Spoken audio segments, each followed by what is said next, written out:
Сиз экөөбүз буга чейин да сүйлөштүк эле, жанагы Оштогу болгон окуя боюнча. Ошо кыскача маалымат берип кетсеңиз, эгерде тергөө иштерине каршы келбесе. Урматтуу Айбек Жапарович, толук маалымат ордунан бере берейин толук маалыматты.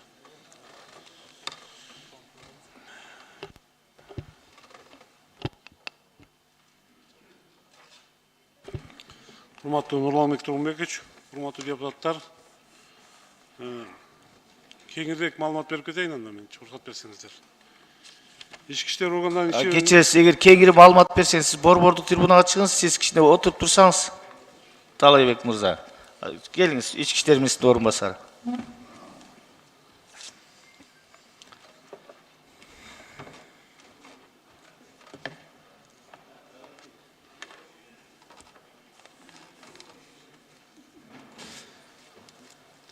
Урматтуу Нурланбек Тургунбекович, урматтуу депутаттар, ички иштер органдарынын ишмердигинин негизги максаты коомдук тартип жана жарандардын коомдук камсыздоо, кылмыштуулукка каршы күрөшүү болуп саналат. Мамлекетте ар бир жаран өзүн коопсуз сезүүгө укуктуу. Ар бир милиция кызматкери эл менен иш алып барууда ачык болуп, коом алдында өзүнүн ак ниет, ачык кызмат өтөп жатканын көрсөтө билүү зарыл. Ошондуктан элдин коопсуздугуна жакшы шарттар түзүп, коопсуз өлкө баскычына жетүү биздин негизги милдеттердин бири деп айткым келет. Кылмыштуулук менен күрөшүүдө алгач кылмыштуулукту жана ар кандай укук бузууларды алдын алуу иштерине өзүнчө көңүл буруу зарыл. Бул милдеттер ар бир милиция кызматкеринин күнүмдүк ишмердигин эске алынысы керек ишмердигинде. Бүгүнкү күндө милиция кызматкерлери өлкөбүздүн ар бир аймактарында жарандар менен жеринде иш алып барып, алардын арыздатмаларын угуп, мыйзамдуулукту сактоо, кылмыштуулуктун алдын алуу багытында түшүндүрүү иштерин жүргүзүп келүүдө. 2022 жылдын 12 айынын жыйынтыгы менен кылмыштардын бүлдүк тилесинде 45.392 кылмыш катталган. Жалпы өндүрүштө кылмыштардын иштеринен ичинен жалпысынан 29.486 кылмыш ишти бет ачылган. Ошондой эле ички иштер органдарынын 243.497 кылмыштар жана окуялар тууралуу арыздар жана билдирүүлөр келип түшкөн.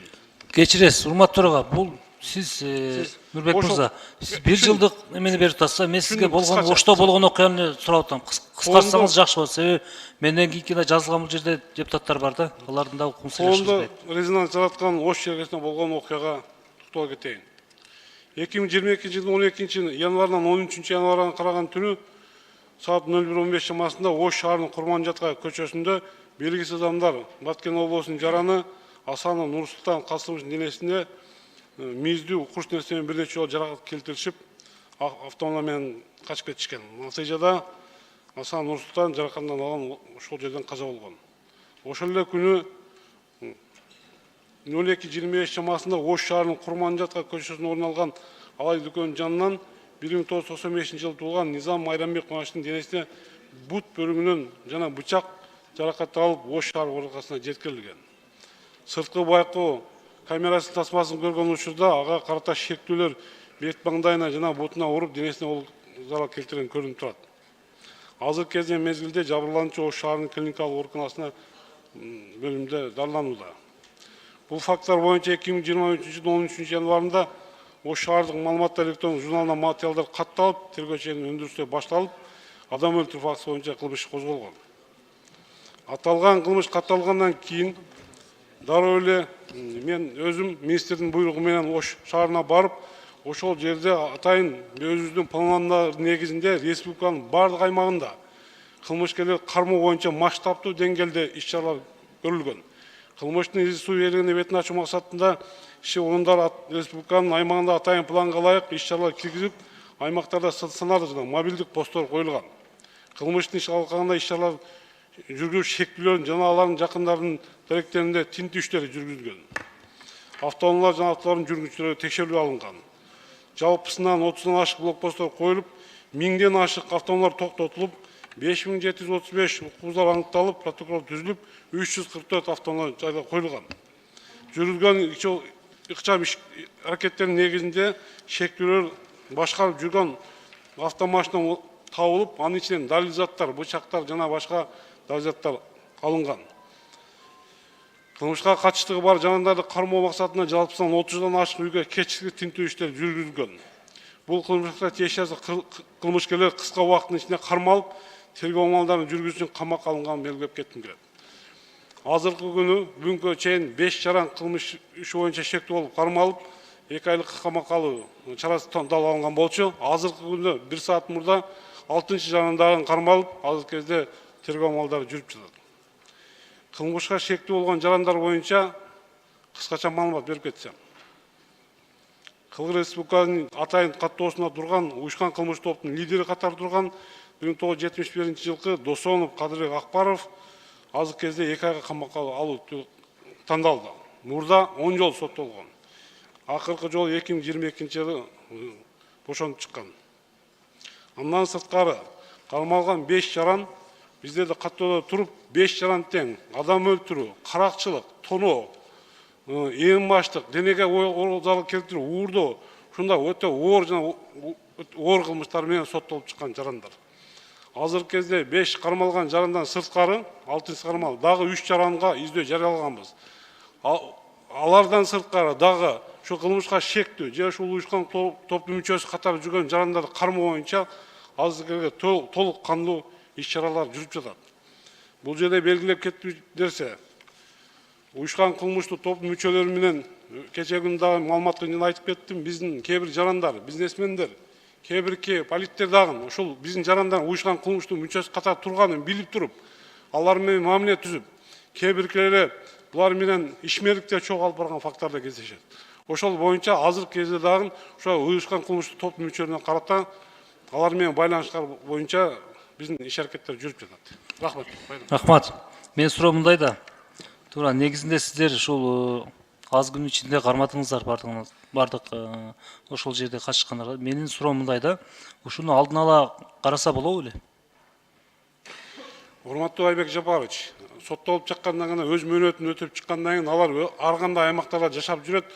Буларды күнү түнү артынан карап жүргөн бизге мүмкүнчүлүктөр да жок. Негизинен уюшкан кылмыштуу топтору мурдатан эле биз артынан карап алардын үстүнөн атайын иш-чаралар жүргүзүп, атайын иштерди түзүүнүн негизинде жүргүзүп алат элек. Бирок акыркы колдонуудагы мыйзамдар буга бир аз бизге уруксат мүмкүнчүлүк бербей жатат. Ошондуктан сиздердин жардамыңыздар менен азыркы кезде жаңы проекттерди, сунуштарды алып келип атабыз мыйзамдарды. Эгер ошол мыйзамдар күчөтүлгөн түрдө мыйзамдар өтсө, анда бизде алдын ала жүргүү шарттары бир топ жеңилдеп бизге мүмкүнчүлүк түзүлдү. Рахмат. Ошол мыйзамды алып келсеңиздер биз колдоп берели. Мындай да. Урматтуу Нурбек Такбаевич, биринчиден биз келечекте мына өспүрүм балдар азыркы күндө 2 миллионго жакын адам ушул ишти баарын көрдү да, видеосун көрдү. Кыргыз Республикасы боюнча 2 миллиондон ашык адам көрдү ушул видеону. Мен сизге телефон аркылуу айткам, ошол видео чыкканда ошолордун беттерин, жүздөрүн бекитип жана болбосо ошолорду чыгарбаганга аракет кылыш керек эле да. Эми иш болду. Чыгарбаганга аракет кылыш керек эле. Биздин мамлекеттик телеканалдар да чыгарды, мамлекеттик эместер да чыгарды. Туура аны эме кылган жакшы, мындай маалымат катары берип жатат. Бирок биз келечек муунда өсүп келе жаткан биздин келечек муунга таасирибиз терс болуп калды да. Ушундай кылсак эртең биз дагы башкача болот окшойбуз. Мындай кылган боло берет экен, коомдо ушундай иш кылса болот экен деген сезим калды да. Ошол боюнча мен сизге да айткан элем. Чындыгында ушундай иштер болгондо массалык маалымат каражаттарына чыгарбауга мен чакырып кетет элем да. Силер да ошо колуңардан келиши иштесеңер болот. Кээ бир сайттарды убактылуу жапсаңар болот, мисалы. Сүйлөшсөңөр болот, туурабы? Биздин чындыгында жаш өспүрүмдөргө бул абдан катуу удар болду. Жана ошондой эле келечекте ушундай иш болбоого мен сиздерге айтып чакырып кетет элем да. Чындыгында бизде азыр элибиз ойлоп калды. Эгерде ушундай болсо, биз кандай кылабыз, эмне кылабыз деп бизге чейин кайрылып жатат. Ошондуктан алдын ала иштегенге дагы эртерээк аракет кылсаңыздар. Рахмат. Урматтуу Айбек Жапарович, бул ошол видео байкоолордон алынган тасмалар чыгып кеткен себеби кээ бирки коомдо эки тараптуу ой жаратат. Биринчиден биз тактап айтып кетейин, ушу уюшкан кылмыш топтун эки уюшкан кылмыш топтун бири арасында болгон деген бул өз ара араздашуу болгон. Биздин кээ бирки жарандар, жаш балдар да түшүнүш керек да.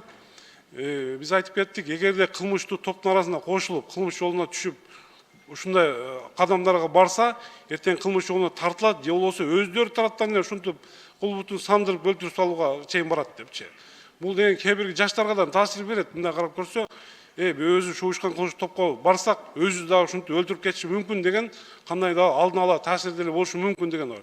Бирок биз ошондой баягы деген оор кылмыш болгон жердеги сүрөттөрдү максимально өзү чыгарбаганга аракет кылабыз. Кээ бирки биздин деген жарандар ушул видео байкоолордон алынган сүрөттөрдү видеолор чыгарып жиберип атат да. Рахмат. Сиз жогоруда айтып кеттиңиз да, саясатчылар кайра айтып жатат деп. Ошо кайсыл саясатчылар атын атап кете аласызбы? Урматтуу Айбек Жапарович, бул атын айта албайм. Азыркы кезде боюнча тергөө амалдары жүрүп жатат. Негизинен эле биз ошол кылмыштуу уюмдун лидери, топтору турган мүчөлөр менен биз өз жарандык коомдогун аларга терс мамиле кылып, алар менен кандайдыр байланышка барбашыбыз керек да. Булардын идеологиясын негизинен биз отрицать этишибиз керек. Эгерде биздин жарандар ошо билип туруп, булар 10 жол соттолгон, киши өлтүргөн, азыр деле кылмыштарга барып жаткан билип туруп, алар менен байланышка түзүп, тем более алар менен кандайдыр бир бизнес жумуштарын жүргүзүп жаткан болсо, алар наоборот ошолорго көмөк көргөзүп, аларды мындай финансылык жардам көргөзүп атат деген бизде маалыматтар бар да. Ошонун негизинде биз жумуш алып баруудабыз азыр. Рахмат. Бул жерде экология министринин өкүлдөрү барбы? Бар. Сиз жооп берсеңиз. Ош обласы Жалал Абад облусуна карап калганбы? Жок.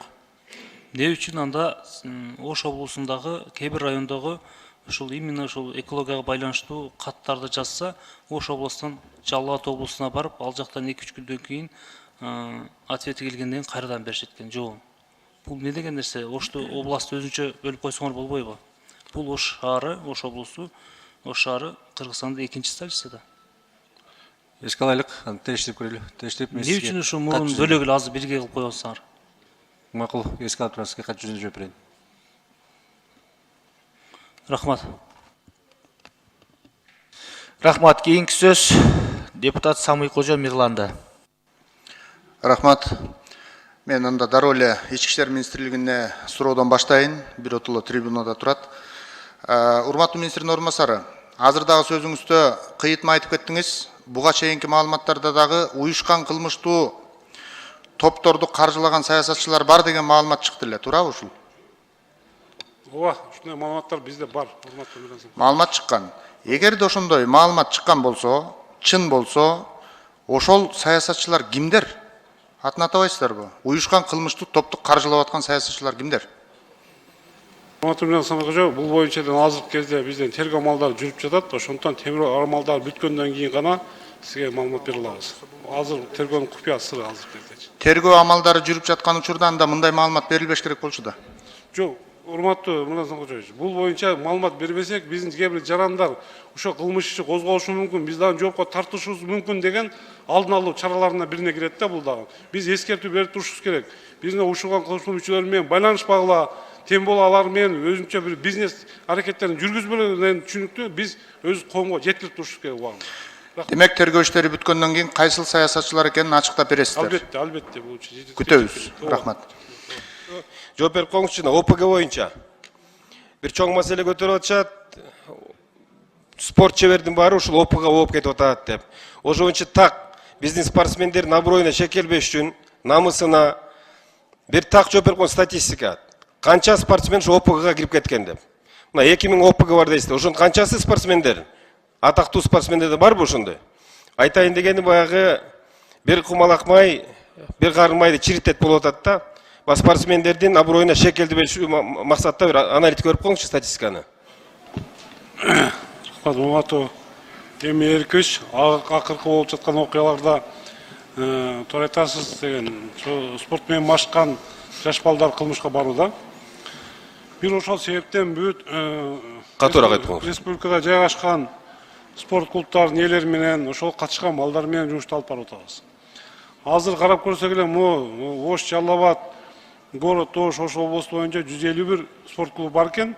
Ошол жерде деген биздин жаш балдар основном бул күч спорттор менен бул мушташы бокс, ушундай спорт менен алектенишет экен.